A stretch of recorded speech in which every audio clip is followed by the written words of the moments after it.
Welcome to The Mobile Cyclist, the show that brings you the best of bicycling's people, places, and things. I'm your host, Anthony Barr.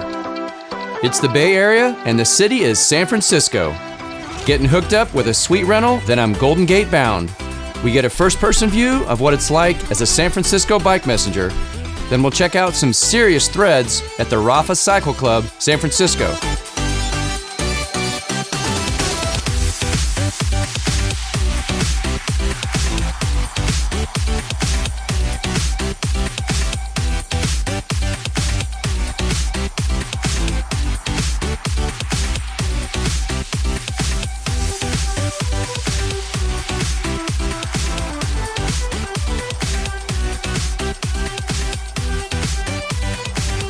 Picked up a sweet rental from the crew at City Cycle, near the famous Union Street shopping district.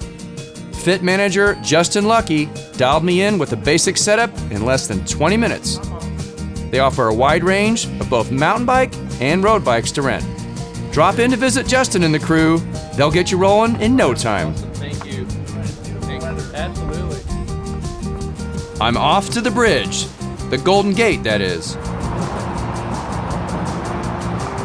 Hey folks, I'm in front of one of the most iconic landmarks in all of America and one of the coolest cycling cities in all of America, San Francisco. I'm going all the way across. I'm going to take you guys along for the ride. Let's go. More than 10 million people visit this landmark every year. Some walk across, others run, and of course, many folks opt for the two-wheeled option. My preference, of course. You can access the bridge pathways from the north or south end. The west side is reserved for cyclists, while everyone shares the east side depending on the days of the week. Just follow the bike path signs, right, Anthony? Why don't I just follow the sign that says Golden Gate Bridge Bike Route? How's that? If you're wanting to bike across, you can rent from any number of rentals just a few miles east of the south entrance by Fisherman's Wharf. Total bridge length is about 1.7 miles, depending on pedestrian traffic, wind, and pace. Most folks can bike across one side in about 12 minutes, give or take. With only 84 feet of elevation, it's pretty darn flat, right? I'm going uphill. Riding the bridge is part sightseeing, a little exercise, and a bit of defensive cycling. Every once in a while, you gotta really pay attention because folks are coming right at me. Look out for those selfies. Whoop. Occasional backwards walking photo takers. That's your biggest risk. Cyclists of all ages and abilities can easily enjoy this amazing experience. You don't have to wear spandex right across the bridge. Something so unique that so much to look at. You don't want it to go by too fast. Just go back and forth all day long. Riding the Golden Gate really is a major bucket list for anyone who owns a bicycle. It's an amazing experience you won't forget.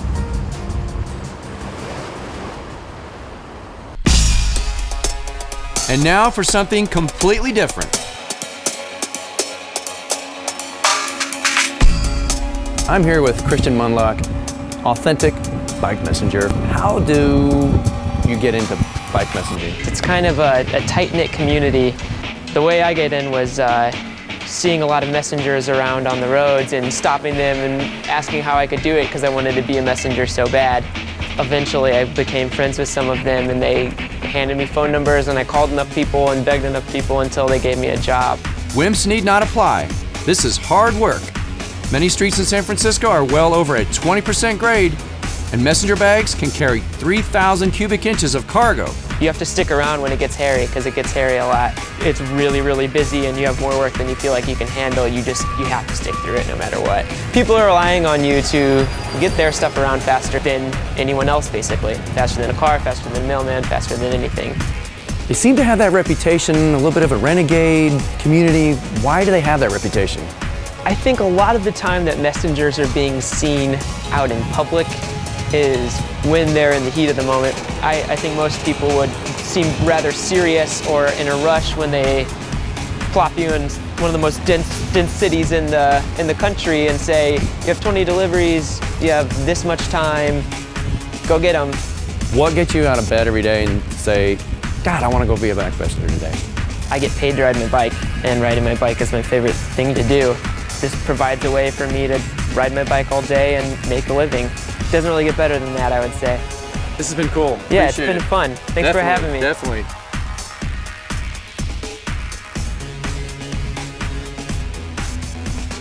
When you think of super cool cycling apparel, Rapha is where it's at. I met up with store manager Charlie Cunningham. How's it going? How are you? All right, welcome to the Cycle Club. Thank you very much. Where did the idea of Rapha even come from?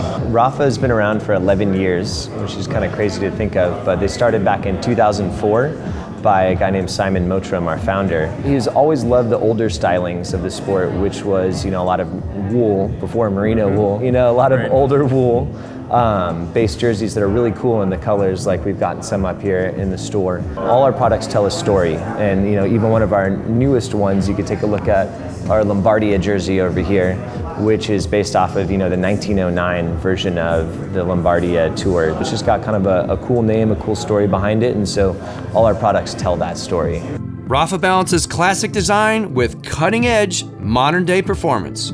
When you pick up a Rapha piece, you're not only getting a little bit of a tie back to an older cycling history, but also to the future with more performance-based fabrics. We actually moved into also working with Team Sky. And so what's cool about them is not only do we have an older focus on stylings, but we also have a newer focus on performance. And so that's pushing us forward while also looking back, which I think is cool about us as a company. Team member Alec Dinner explains how the Rapha Cycle Club is more than just a retail store.